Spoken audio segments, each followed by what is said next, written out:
સગીરાઓના ખોટા વિડીયો ઉતારીને તેમને ધમકાવતો, બીવડાવતો અને તેમનો ખોટો ઉપયોગ કરનારો વ્યક્તિ પકડાયો.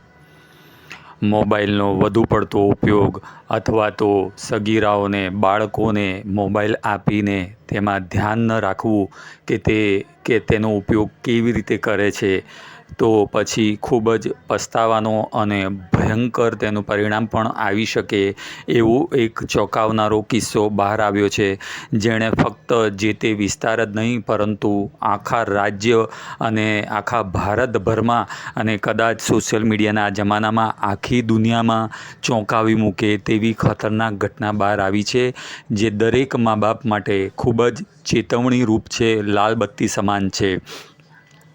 વારંવાર અવારનવાર આ પ્રમાણેના કિસ્સાઓ બહાર આવતા હોવા છતાં હજી પણ લોકોની આંખો કેમ ખુલતી નથી, છોકરીઓ પણ કેમ સમજતી નથી, તે ખૂબ જ પ્રશ્ન વિચારતા કરી મૂકે એવો છે. ઘટનાની વિગત એવી છે કે 19 વર્ષનો એક છોકરો કે જે પોતાના સારા દેખાવનો ઉપયોગ કરીને અને તેણે પોતાના જ વિસ્તારની અને આજુબાજુના ગામ અને આજુબાજુના શહેરની છોકરીઓને સોશિયલ મીડિયાના માધ્યમથી સંપર્કમાં આવતો હતો. થોડો સમય તે ચેટ કરતો, વાતચીત કરતો અને વિશ્વાસ કેળવતો.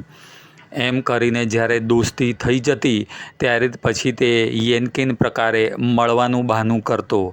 સ્વાભાવિક છે કે ઉંમરનો તકાદો હોય, જુવાનીનો જોશ હોય, જુવાનીના પગરણ મંડાતા હોય અને સગીર ઉંમરની કન્યાઓ હોય તો સ્વાભાવિક છે કે તેમાં એક પ્રકારનું ભોળપણ પણ હોય અને એક પ્રકારની નાદાની પણ હોય. તેઓ તરત જ એક મિત્ર ભાવે તે વ્યક્તિને, તે યુવકને મળવા તૈયાર થઈ જતી હતી. પછી મળતા તેઓ ક્યાંય બહાર ફરવા જવાનો પ્લાન બનાવતા અને એમ કરીને તેઓ મુંબઈ જતા, પૂના જતા, એમ અલગ અલગ મોટી જગ્યાએ ફરવા જતા અને ત્યાં પછી તે યુવક તેમની સાથે ખોટા સંબંધ બનાવતો અને તેમની જાણ બહાર તે લોકોના અંગત પળોના વિડીયો ઉતારી લેતો, ફોટા ઉતારી લેતો હતો. એ પછીથી તે જ વિડીયોનો ઉપયોગ તેમને બીવડાવીને, ધમકાવીને ફરી મળવા માટે થઈને ઉપયોગ કરતો હતો. આમ એકવાર તે સગીરા ફસાઈ જાય પછી તેની ચુંગાલમાંથી બહાર નીકળવું જાણે સ્વાભાવિક છે કે ડરી જાય, મુશ્કેલ થઈ જાય. એમ કરીને તે યુવક નાલાયક 1 નહીં, 2 નહીં, 3 નહીં, 4 નહીં, 5 નહીં, 10 નહીં, 25, 50 નહીં, પરંતુ કથિત રીતે 185 સગીરાઓ સાથે તેણે આવું હરકત કરી. પોતાના આજુબાજુના ગામ, શહેરથી લઈને આજુબાજુના વિસ્તારોની અનેક સગીરાઓને, કિશોરીઓને ફસાવી અને તેમના આ જ પ્રકારના લગભગ કહેવાય છે કે 350 કથિત રીતે તેણે ખોટા વિડીયો ઉતારી લીધા અને તે જ વિડીયોનો ઉપયોગ પછી તેમને ડરાવીને કાબૂમાં રાખવા માટે કરવામાં આવતો હતો. ઘટનાની હકીકત કેવી રીતે બહાર આવી? એમાં બન્યું એવું કે કોઈ સગીરા જ્યારે તેને આ બધું વધી ગયું ત્યારે તેણે હિંમત દાખવીને ફરિયાદ દાખલ કરાવી અને એમ કરતાં 1, 2, 3, 4 નહીં પરંતુ 8 સગીરાઓ, કિશોરીઓએ આગળ આવીને હિંમત કરી અને તે નરાધમ વિરુદ્ધ ફરિયાદ દાખલ કરાવી હતી. પોલીસે ગંભીરતાથી બાબતની નોંધ લઈને તેને તરત જ તાબામાં લઈને પૂછપરછ આદરી હતી. તેની સાથે તેનો જ એક બીજો મિત્ર પણ સંડોવાયો હોવાની બીના બહાર આવી હતી. તેનો મિત્રને જ્યારે ખબર પડી કે આ યુવક પાસે આવા બધા વિડીયો છે ત્યારે તેણે શું કર્યું કે તે એના ફોનમાંથી વિડીયો જોઈ લઈ, ડાઉનલોડ કરી અને તેણે સોશિયલ મીડિયામાં ફરતા કરી મૂક્યા.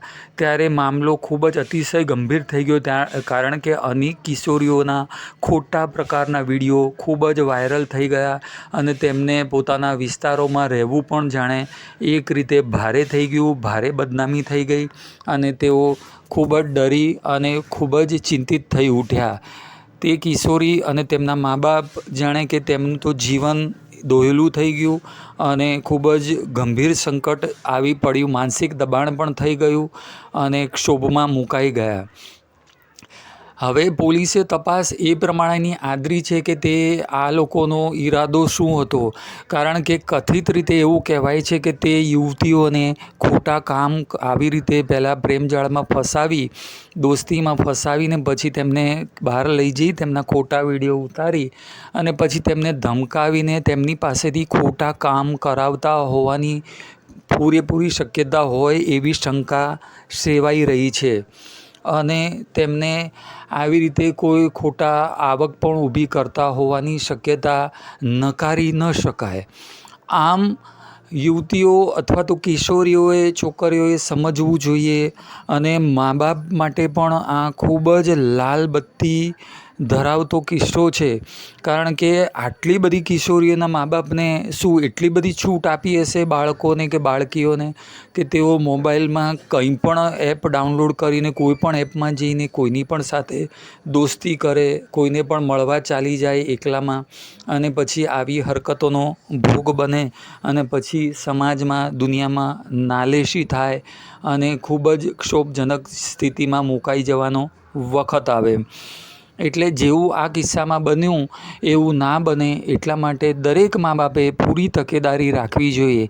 કદાચ આ જ કારણસર ઓસ્ટ્રેલિયા અને બીજા અમુક દેશોએ તો સગીર વયના બાળકોને, બાળકીઓને સોશિયલ મીડિયા અને મોબાઈલ ઉપર સંપૂર્ણ પ્રતિબંધ મૂકી દીધો છે વાપરવા ઉપર. જ્યારે આપણા દેશમાં આટલી છૂટછાટ છે તો બાળકોએ પોતાની છૂટછાટનો ઉપયોગ ફક્ત જ્ઞાન માટે, ભણવા માટે અને એકબીજાના સંપર્ક માટે કરવો જોઈએ, ના કે આવી રીતે ખોટી દોસ્તીઓ કરી અને પોતાના માટે જોખમ ઊભું કરવું અને સમાજ માટે અને પોતાના માતા પિતાને પણ આવી ખતરનાક પરિસ્થિતિમાં મૂકી દેવા. કારણ કે આમાં મા બાપ ઉપર પણ આવી જ રીતે પસ્તાળ પડે કે આવા કામ થાય તો. આપનું શું માનવું છે મિત્રો? આ યુવકોને શું સજા થવી જોઈએ અને આપણે પણ શું તકેદારી રાખવી જોઈએ? શું બાળકોને મોબાઈલથી દૂર રાખવા જોઈએ? આપણા દેશમાં પણ પ્રતિબંધ મૂકવો જોઈએ? કમેન્ટમાં આપનું મંતવ્ય જરૂરથી જણાવજો. વિડીયોને લાઈક કરજો, ચેનલને સબસ્ક્રાઈબ કરજો અને બેલ બટન દબાવવાનું ના ભૂલતા.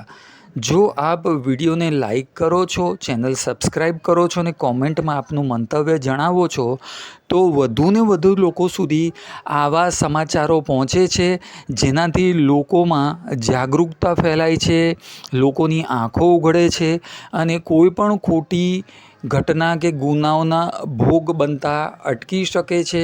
અને આ પણ એક પ્રકારની સમાજ સેવા જ કહેવાય કે આપણે વિડીયોને લાઈક કરીએ અને ચેનલ સબસ્ક્રાઈબ કરીએ તો આપણને આંખ ઉઘાડનારા કિસ્સાઓની માહિતી મળતી રહે અને ક્યાંક કંઈક ખોટું થતું હોય તો તેની આપણને ખબર પડે. સમાજમાં શું શું બની રહ્યું છે, કેવા કેવા નરાધમો ફરતા હોય છે રાક્ષસો માણસના સ્વરૂપમાં, તેનું પણ ભાન આપણને થાય છે.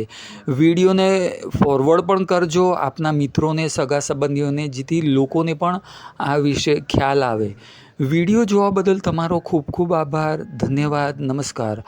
આપનો હર દિન, હર ઘડી, હર સમય શુભ રહે. આભાર.